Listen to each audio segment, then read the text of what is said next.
Assalamualaikum warahmatullahi wabarakatuh. Perkenalkan saya Kamila Zamri dengan NIM 2301126093, jurusan Sosiologi, Fakultas Ilmu Sosial dan Ilmu Politik Universitas Riau angkatan 2023. Mata kuliah Sosiologi Kesehatan dengan dosen Bapak Ahmad Hidin MSI. Sosiologi dan Antropologi Kesehatan. Kita masuk materi yang pertama, yaitu tentang pentingnya belajar sosiologi atau antropologi. Yang pertama itu pengetahuan klinik seperti pendidikan dokter, kesehatan, perawatan sudah cukup mereka peroleh. Tetapi persoalan praktek lapangan tidak selalu berkaitan langsung dengan masalah kesehatan. Pula penyakit menular yang berbahaya seperti cacar, lepra, dan lain-lain sudah jauh berkurang dengan ditemukannya antibiotik. Pola pemeliharaan kesehatan cenderung berubah. Masyarakat bukan hanya mencari pertolongan medis karena takut mati, tetapi ada kecenderungan hanya untuk agar pekerjaan mereka sehari-hari tidak terganggu, kecantikan, kebugaran, pengembangan intelektual, dan lain-lain. Adapun perbedaan anggapan orientasi sehat pada masa dulu dengan masa sekarang. Kalau dulu itu ke dokter atau ke dukun itu bila sakit, sedangkan sekarang itu alternatif pilihan untuk tetap bugar itu semakin banyak. Yang kedua, kalau dulu itu adanya ketakutan bila berhubungan dengan rumah sakit, sedangkan sekarang masyarakat itu mampu memilih tujuan pengobatan modern. Yang ketiga, kalau masa dulu itu berobat ke rumah sakit bukan jadi sembuh, malah jadi sakit, sedangkan sekarang rumah sakit semakin kompetitif. Selanjutnya ada tenaga kesehatan harus memahami batas yang jelas antara yang pertama itu ada patologi organis, di mana patologi organis ini bisa merujuk pada patologi anatomi, yaitu cabang ilmu kedokteran yang mempelajari organ dan jaringan tubuh untuk mendiagnosis penyakit. Yang kedua itu ada psikologis, di mana kondisi yang berkaitan dengan pikiran, perasaan, kemauan, dan gejala kejiwaan lainnya. Yang ketiga itu ada patologi sosial, ilmu yang mempelajari gejala-gejala sosial yang dianggap sakit dan disebabkan oleh faktor sosial. Tujuan pembelajaran sosiologi atau antropologi kesehatan adalah yang pertama untuk menambah pemahaman bagi tenaga kesehatan dalam mengatasi persoalan dalam praktek. Yang kedua, mampu menghargai perilaku pasien. Yang ketiga, peka terhadap lingkungan sosial di mana ia ditugaskan. Selanjutnya itu tentang belajar sosiologi atau antropologi adalah untuk memahami yang pertama, mengapa ada perbedaan antar golongan status sosial ekonomi dalam pola penyakit. Misalnya, penyakit jantung lebih banyak pada orang Amerika Serikat yang lahir di Amerika Serikat dibandingkan dengan orang Amerika Serikat yang lahir di luar Amerika Serikat. Ini tidak terlepas dari pola dan gaya hidup itu menurut Marx 1967. Yang kedua, mengapa ada perbedaan jenis kelamin dalam kunjungan ke layanan kesehatan? Apakah ini merupakan fakta sosial bahwa kaum perempuan dianggap lebih lemah? Itu menurut Durkheim 1967. Selanjutnya, ada beberapa lingkup masalah biomedik yang membutuhkan permasalahan sosial, yaitu yang pertama, pengaturan jumlah penduduk melalui alokon, sterilisasi, dan sebagainya. Yang kedua, itu ada kontra KB. Pelopornya adalah Malthus, ia hanya menyarankan menunda perkawinan. Yang ketiga, itu perbedaan penyebaran KB di barat dan timur itu berbeda. Yang keempat, alasan kontra KB. Alasan kontra KB yang pertama yaitu sama dengan pembunuhan bayi. Yang kedua, KB dianggap tidak wajar. Yang ketiga, tidak percaya pada karunia Tuhan. Yang keempat, sama dengan mengabaikan doa para rasul yang dianjurkan untuk memperbanyak umatnya. Yang kelima, KB membawa masalah sosial. Yang keenam, ada anggapan sebagai konspirasi barat terhadap negara berkembang. Selanjutnya, ada cara mengatasi kemandulan yang cenderung bias gender. Yang pertama itu adalah poligami, di mana poligami ini tidak punya pro dan kontra, ada pengobatan tradisional, dan ketiga ada adopsi anak. Masalah sosial lain yang perlu dipahami dalam konteks sosial kesehatan, yang pertama itu adalah imunisasi, dan yang kedua itu adalah pola pemberian ASI. Permasalahan sosial kesehatan yang membutuhkan keahlian sosiologi adalah yang pertama itu adalah disparitas status kesehatan. Maksudnya adalah disparitas status atau kesenjangan kesehatan adalah perbedaan kesehatan yang terkait dengan ketidakberuntungan sosial, ekonomi, atau lingkungan. Yang kedua itu adalah beban ganda penyakit. Beban ganda penyakit ini merujuk kepada situasi di mana seseorang atau populasi menghadapi dua atau lebih penyakit atau masalah kesehatan secara serentak. Yang ketiga itu adalah kinerja pelayanan kesehatan yang rendah. Yang keempat, perilaku masyarakat yang kurang mendukung pola hidup bersih dan sehat. Yang kelima, rendahnya kondisi kesehatan lingkungan. Yang keenam, rendahnya kualitas, pemerataan, dan keterjangkauan pelayanan kesehatan. Yang ketujuh, terbatasnya tenaga kesehatan dan distribusi tidak merata. Dan yang kedelapan, rendahnya kualitas kesehatan penduduk miskin. Selanjutnya itu tentang masalah sosial berkaitan dengan masalah kesehatan. Semula penyebab kematian disebabkan akibat dari yang pertama itu adalah kemiskinan. Yang kedua itu adalah kebodohan, dan yang ketiga itu ada sanitasi. Sanitasi ini adalah upaya untuk menjaga kebersihan lingkungan dan kesehatan masyarakat dengan mengawasi faktor-faktor lingkungan yang dapat mempengaruhi kesehatan. Yang keempat itu ada gizi. Misalnya, di negara industri, penyakit kardiovaskular merupakan pembunuh utama. Tetapi di pedesaan seperti Sulawesi Selatan dikalahkan oleh penyakit diare, TBC, dan penyakit infeksi lainnya. Adapun kelemahan ilmu sosial dan ilmu kedokteran adalah yang pertama itu kelemahan ilmu sosial. Ilmu sosial ini selalu menekankan pada faktor sosial budaya seperti nilai, norma, kepercayaan, dan sikap, dan mengabaikan keadaan kesehatan penduduk yang masih hidup. Sedangkan kelemahan ilmu kedokteran ini adalah terlalu menekankan pada faktor kesehatan fisik yang masih hidup. Adapun posisi sosiologi kesehatan, yang pertama itu ada data ilmu sosial, di mana data ilmu sosial terdiri dari yang pertama itu ada data mentah. Data mentah dalam kumpulan fakta yang belum diproses dan tidak memiliki arti yang jelas pada awalnya. Yang kedua ada data etnografi. Data yang dikumpulkan melalui penelitian etnografi, yaitu metode penelitian kualitatif yang menggambarkan kehidupan sosial dan budaya. Data etnografi dapat berupa hasil pengamatan, wawancara, catatan lapangan, dokumentasi, dan lain-lain. Dan yang ketiga itu ada data sosial. Selanjutnya ada data ilmu kesehatan. Data ini terdiri dari yang pertama itu data kesehatan dan penyakit masyarakat.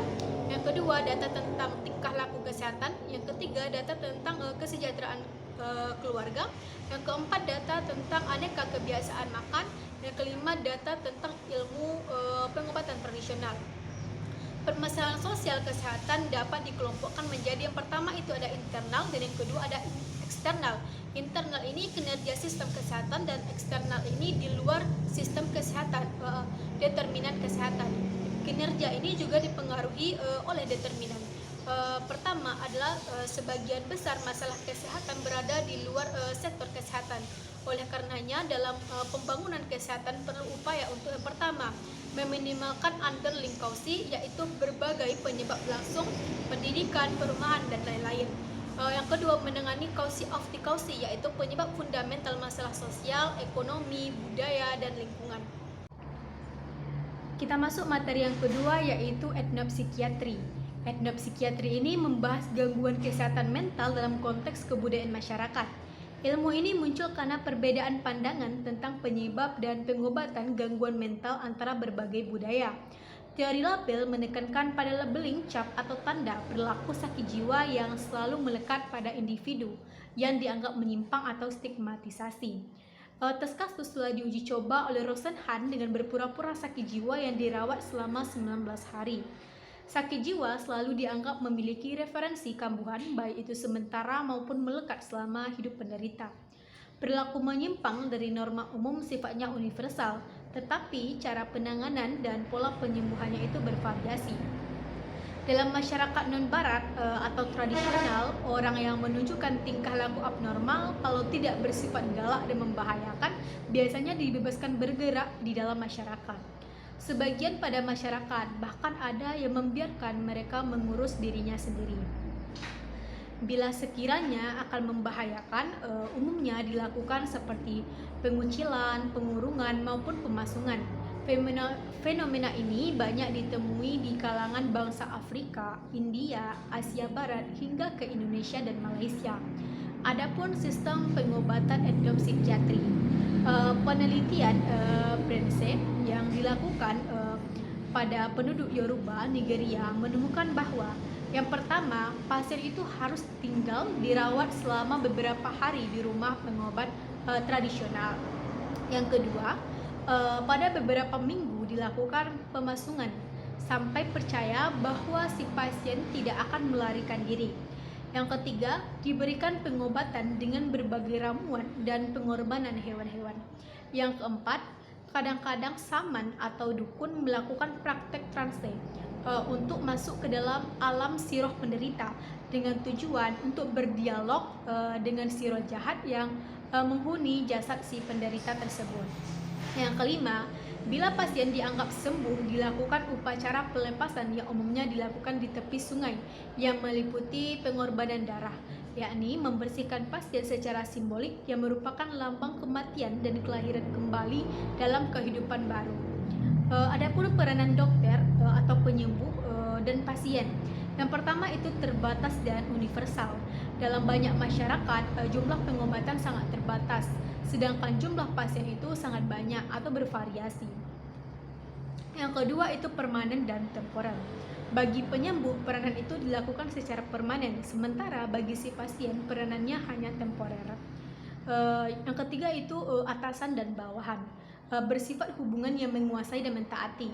Penyembuh yang memberikan instruksi dan larangan, sementara pasien dalam posisi pasif dan harus mentaati hal tersebut.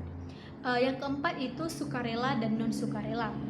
Hubungan antara penyembuh dalam konteks penyembuhan biasanya lebih bersifat sukarela, sementara bagi si pasien umumnya itu cenderung non sukarela. Selanjutnya itu ada spesialisasi dan pendidikan. Yang pertama itu spesialisasi. Penyembuh modern bersifat sangat spesialisasi, misalnya spesialis mata, THT, telinga, hidung, tenggorokan, dan lain-lain.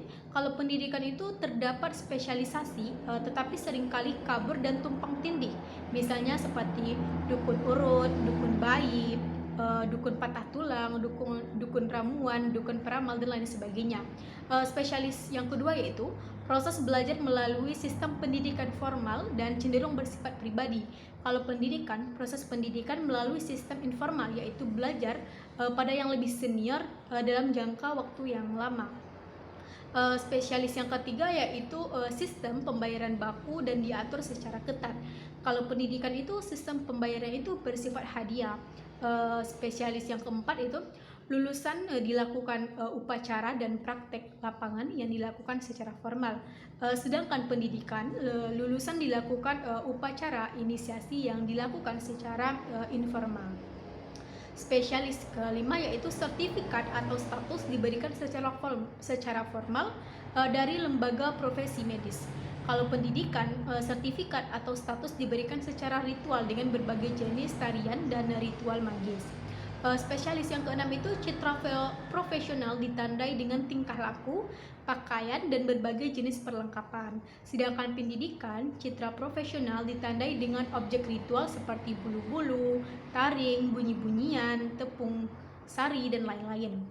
Spesialis yang ketujuh yaitu stereotipe. Yang muncul adalah penyembuhan modern dianggap mata duitan. Kalau pendidikan, stereotipe yang muncul pada penyembuhan tradisional dianggap dewa penolong. Selanjutnya spesialis yang ke-8 yaitu adalah hubungan seringkali bersifat temporer yang berpolakan pamrih dan imbal jasa. Sedangkan pendidikan, hubungan seringkali bersifat patron klien yang berpolakan utang budi dan kesetiaan. Stereotip itu tidak seluruhnya benar, karena penyembuhan tradisional pun dalam budaya tertentu bahkan juga menuntut imbalan yang sangat besar. Contohnya di kalangan orang Eskimo di Alaska dengan meminta pembayaran yang bila disetujui adalah menawarkan istri atau anak perempuannya sebagai pasangan seksual, itu Spencer 1959. Untuk meningkatkan kepercayaan pasien, keduanya seringkali juga melakukan praktik pengelabuan pada si pasien. Dukun sering melakukan spionase, menggigit lidah untuk mengeluarkan darah untuk kesan proses penyembuhan. Dokter juga sering menggunakan placebo, bahan kimia yang tidak aktif untuk efek menenangkan pasien. Selanjutnya itu adalah tentang sikap publik. Yang pertama itu adalah penyembuh modern atau dokter di Amerika Serikat dianggap sebagai dewa penolong, tetapi sering juga masyarakat kecewa dengan terjadinya pelanggaran kode etik dan malah praktek. Kalau penyembuhan tradisional sering juga dianggap dewa penolong, tetapi pada sisi lain dianggap makhluk yang berbahaya dan sebaiknya perlu dihindari bila bermasalah dengannya karena dikhawatirkan dengan kekuatan magisnya. Yang kedua itu adalah pengobatan oleh dokter, umumnya dilakukan dalam tempat khusus dan tertutup. Kalau pengobatan oleh dukun seringkali dilakukan di tempat yang terbuka yang kadangkala diikuti dengan berbagai ritual dan tarian secara terbuka. Selanjutnya ada pandangan keliru dunia medik modern.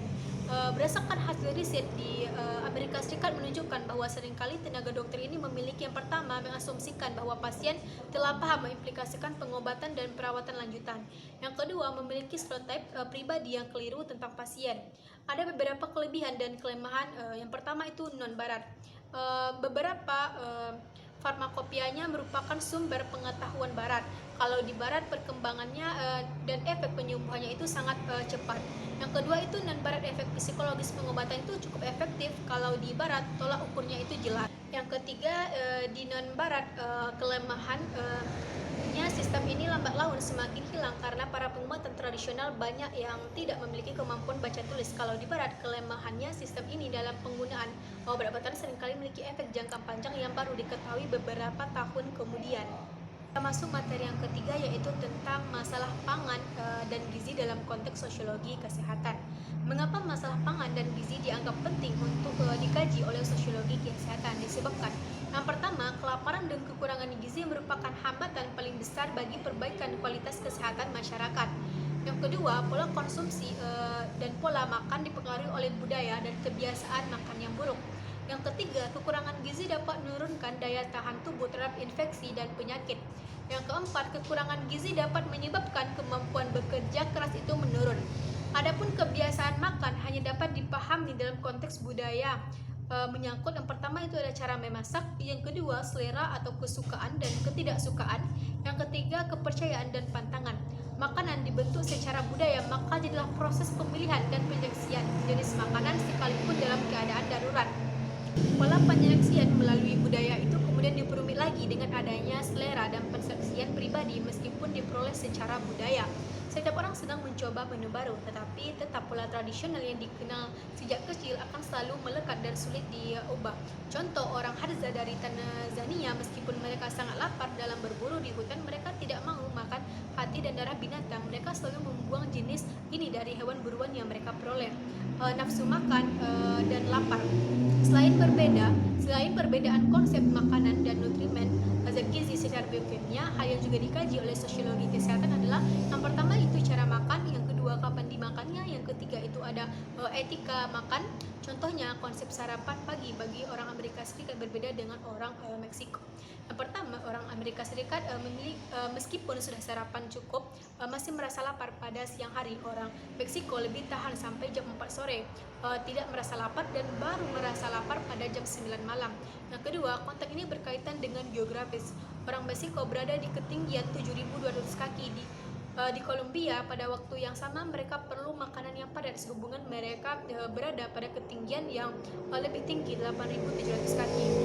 Nafsu makan dan lapar gejala yang berhubungan tetapi juga berbeda. Yang pertama itu adalah nafsu makan. Itu adalah keinginan untuk memuaskan rasa lapar yang secara budaya berbeda. Sedangkan lapar itu keadaan fisiologis yang menggambarkan kekurangan gizi pada tubuh yang sifatnya itu temporer. Klasifikasi makanan dalam budaya. Setiap budaya memberikan klasifikasi atau bahan makanan menyangkut status dan prestise. Misalnya makanan roti dan jagung pada orang Meksiko, beras giling dan non giling pada orang Vietnam. Makanan utama ada makanan ringan, makanan selingan, persembahan dan lain-lain. Makanan untuk orang sakit, orang tua, jamuan dan lain. Contoh, orang Amerika Serikat menganggap telur adalah makanan yang wajar, tapi cara memasaknya sangat menentukan untuk setiap waktu makan. Telur mata sapi hanya dianggap cocok untuk sarapan, telur dadar cocok untuk makan malam dan lain-lain. Contoh, makanan berbuka dan sahur ada di sebagian besar orang Muslim sangat dipengaruhi oleh kontekstual setempat. Makanan universal yang paling digemari adalah sapi 12 dibandingkan kambing atau babi. Selanjutnya ada peran makanan dalam konteks budaya. makanan sebagai ungkapan ikatan sosial. Contohnya seperti jamuan atau undangan, makanan dalam banyak budaya dianggap sebagai lambang persahabatan. Yang kedua, saling memberi dan kirim makanan dalam banyak budaya juga dianggap sebagai wujud ikatan sosial. Sedangkan tidak memberi makanan dianggap sebagai permusuhan, seperti ibu mengancam anaknya yang nakal dengan ancaman tidak diberi makanan. Selanjutnya, menolak ajakan makanan dianggap kurang bersahabat karena dalam banyak budaya, makanan bersama dengan sahabat atau kerabat masyarakat adalah memiliki ketentraman tersendiri.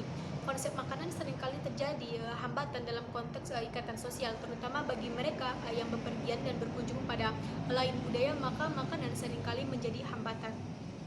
Selanjutnya, makanan sebagai ungkapan kesetiakawanan kelompok. Pada masyarakat modern, untuk menciptakan kebersamaan diciptakan makan bersama dengan meja yang besar melambangkan persahabatan. Dalam masyarakat tradisional, makanan bersama dilaksanakan dalam berbagai upacara adat, misalnya pasca panen, perkawinan, dan lain-lain. Makanan juga melambangkan identitas suku, bangsa, dan nasional. Makanan juga terkadang menyebabkan kerinduan yang terkadang membutuhkan biaya mahal. Banyak orang Amerika Serikat hanya sekedar untuk menghilangkan kerinduan mereka memerlukan jasa kurir untuk mengirimkan bahan makanan yang diinginkan. Kini tercipta inovasi baru dan revolusi makanan kali dan pengawetan makanan. Selanjutnya ada pola penyakit akibat menu makan perspektif budaya. Yang pertama, ciri-ciri masakan pada masing-masing budaya cukup unik. Ada menarik untuk dipelajari. Contoh, orang Amerika juga hamburger, orang Prancis kaya akan saus, dan orang Jepang suka makanan ikan mentah. Dalam dasawarsa terakhir telah terjadi pergeseran dan revolusi makanan dari menu tradisional menuju ke menu modern atau mewah. Ciri menu modern atau mewah adalah kandungan seratnya itu sangat kurang. Contohnya, gandum kini diolah menjadi tepung yang sangat halus dan berwarna putih. Buah-buahan yang kaya serat semakin banyak disisihkan karena adanya makanan kaleng atau makanan yang sudah diawetkan yang kadang-kala dimasak terlalu matang dan sangat lembut. Adapun penyakit peradaban, yang pertama itu ditandai dengan pola peralihan gaya hidup dan pola makan. Pola pekerjaan lebih banyak bersifat sedenter, di mana ditandai dengan banyak duduk. Konsumsi kalori yang tinggi ditandai dengan obesitas. Obesitas dalam sebagian budaya dianggap lambang kemakmuran, identik dengan kegedutan para senator Romawi yang gendut-gendut dibandingkan rakyat jelata. Pola hidup sedenter juga banyak dilakukan oleh para petani modern yang hanya duduk di traktornya saja. Jutaan pekerja kantor sama sekali tidak punya kegiatan jasmani dan hanya bergerak sedikit dengan jarak yang pendek, misalnya bergerak mengejar bus. Itulah materi yang dapat saya sampaikan. Lebih dan kurang saya mohon maaf, dan terima kasih bagi yang sudah menonton video ini. Saya tutup. Assalamualaikum warahmatullahi wabarakatuh.